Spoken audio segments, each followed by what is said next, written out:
नमस्ते दोस्तों, आज का टॉपिक है molecular orbitals and electronic configuration of diatomic molecules. और ये टॉपिक यूपीएचएससी, जेईई और नेट एग्जाम्स के लिए काफी इंपॉर्टेंट है। तो चलिए शुरू करते हैं मॉलिक्यूलर ऑर्बिटल थियरी। सो इस चैप्टर की शुरुआत करेंगे introduction to molecular orbital theory से। So basically molecular orbital theory are form by the linear combination of atomic orbitals. So basically molecular orbital जो होते हैं वो linear combination of atomic orbital होते हैं। आइए इसको समझते हैं। ये जो कॉलम है इसमें एक एटॉमिक ऑर्बिटल है और यहाँ पे एक एटॉमिक ऑर्बिटल है। ये दोनों कॉलम एटॉमिक ऑर्बिटल्स के हैं और ये मॉलिक्यूलर ऑर्बिटल के। तो पहले हम लेते हैं 1s एटॉमिक ऑर्बिटल और दूसरा भी है 1s एटॉमिक ऑर्बिटल। और ये जो दोनों ऑर्बिटल हैं एटॉमिक ऑर्बिटल, ये कंबाइन होकर मॉलिक्यूलर ऑर्बिटल बनाते हैं कुछ इस तरह, जिसको बोलते हैं sigma 1s and sigma 1s star. तो जितने भी एटॉमिक ऑर्बिटल कंबाइन होंगे उतने नंबर ऑफ मॉलिक्यूलर ऑर्बिटल बनेंगे। सिग्मा 1s को हम क्या कहते हैं? बॉन्डिंग ऑर्बिटल, और सिग्मा स्टार 1s को एंटी बॉन्डिंग ऑर्बिटल्स कहते हैं। और अगर हम इनका एनर्जी ऑर्डर देखें, नीचे से ऊपर की तरफ बढ़ती है। सो ये ऑर्बिटल लोअर इन एनर्जी होगा और ये वाला ऑर्बिटल हायर एनर्जी होगा। इसी तरह और भी ऑर्बिटल s के अलावा p, d ये सब भी कंबाइन होते हैं। किस तरह? लीनियर कॉम्बिनेशन मैनर में। और इसको अप्रोक्सीमेटली इस तरह डिनोट किया जा सकता है sigma 1s and sigma 1s star, जिसमें सिग्मा 1s आपका बॉन्डिंग ऑर्बिटल है and sigma 1s star anti bonding orbital है। अब आइए देखते हैं कि होमोन्यूक्लियर डायटोमिक मॉलिक्यूल्स में मॉलिक्यूलर ऑर्बिटल एनर्जी लेवल्स कैसे होते हैं, कैसे इलेक्ट्रॉन्स की फीलिंग की जाती है। तो पहले हम देखेंगे होमोन्यूक्लियर डायटोमिक मॉलिक्यूल्स, जिसमें total number of electron less than और equal to 14। Homo energy levels कुछ इस तरह होता है। अगर total number of electrons less than 14 है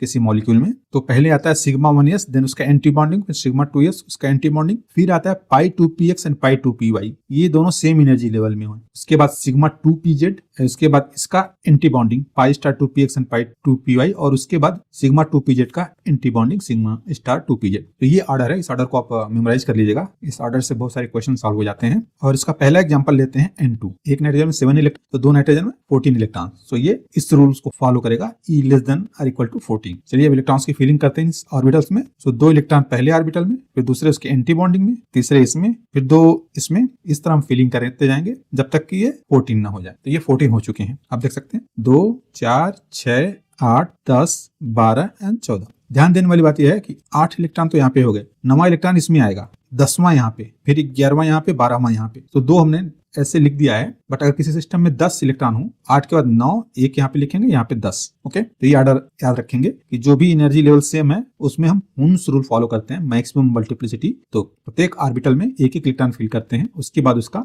अगर एक्स्ट्रा हो तो उसको डबल करते हैं। अब बात करते हैं इसके बॉन्ड ऑर्डर की, N2 के। तो बॉन्ड ऑर्डर का फॉर्मूला है number of bonding electrons minus number of anti bonding electron divided by 2। तो इस केस में N2 में कितने बॉन्डिंग इलेक्ट्रॉन्स हैं? 10 बॉन्डिंग इलेक्ट्रॉन है और 4 एंटी बॉन्डिंग। सो अगर इसको हम सॉल्व करेंगे तो ये आएगा 3। तो नाइट्रोजन 3 बॉन्ड बनाता है। चलिए अब देखते हैं वो होमोन्यूक्लियर डायटोमिक मॉलिक्यूल जिसमें टोटल नंबर ऑफ इलेक्ट्रॉन 14 से ज्यादा हैं, तो उनका मॉलिक्यूलर एनर्जी लेवल्स क्या होगा। सो उस केस में क्या होता है कि यहां तक तो सेम होता है। इसके बाद क्या होता है कि सिग्मा 2pz पहले आ जाता है, देन ये ऑर्बिटल्स आते हैं, और सिग्मा 2pz का एंटी बॉन्डिंग ऑर्बिटल सबसे लास्ट में आता है। और इसका बेस्ट एग्जांपल है ऑक्सीजन मॉलिक्यूल। इसमें 16 टोटल नंबर ऑफ इलेक्ट्रॉन होते हैं। और अगर हम इनकी फीलिंग करें, 2 यहाँ पे, 2 सिग्मा 2s में भी 2, सिग्मा स्टार 2s में 2, और सिग्मा 2pz में 2। यहाँ तक कितने हो गए? 2, 2, 4, 2, 6, 2, 8, 2, 10, टोटल 10 हो गए। फिर यहाँ पे 2, 12, 14। अभी कितने बचे हैं? 2। तो इसमें हम 2 नहीं भर देंगे, एक एक भरेंगे क्योंकि इनकी एनर्जी लेवल सेम है। तो एक यहाँ पे और एक यहाँ पे, ये टोटल हो गए 16। आइए अब इसका बॉन्ड ऑर्डर कैलकुलेट करते हैं। सो बॉन्ड ऑर्डर कैलकुलेट करने का फार्मूला सेम है, bond order equal to NB minus NA/2। और हम इस ऑर्डर को देखें तो इसमें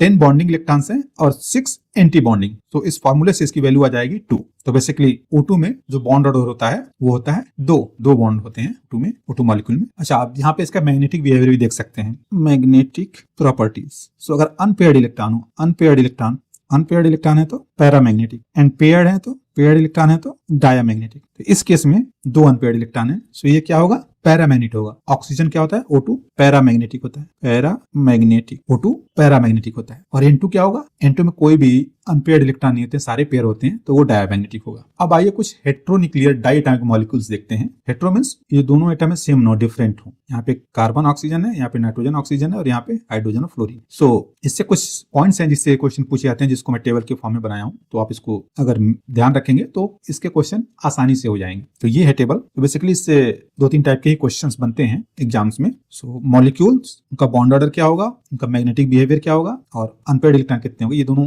कॉम्प्लीमेंट्री सिमेट्री हैं और उनका मॉलिक्यूलर ऑर्बिटल्स क्या होगा। तो जब हम बात करते हैं CO की, तो ये इसका बॉन्ड ऑर्डर 3 होता है और इसमें कोई भी अनपेयर्ड इलेक्ट्रॉन नहीं होता है, सारे ऑर्बिटल फुलफिल्ड होते हैं, सो ये डायमैग्नेटिक होता है। NO का बॉन्ड ऑर्डर 2.5 होता है और इसमें एक अनपेयर्ड इलेक्ट्रॉन होता है, किसमें, π2p में होता है, जिसकी वजह से ये पैरामैग्नेटिक होता है।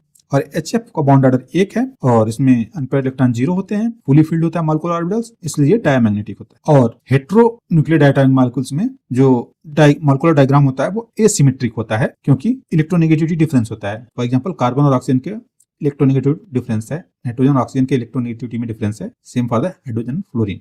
This is all about the molecular orbital theory for diatomic molecules. Next video में हम बात करेंगे details of molecular orbital heteroatomic molecules like CO, NO and HF। So इन तीनों के बारे में बात करेंगे। Thank you for watching. अगर आपको मेरा वीडियो अच्छा लगा हो तो please like and subscribe my channel. मिलते हैं नेक्स्ट वीडियो में।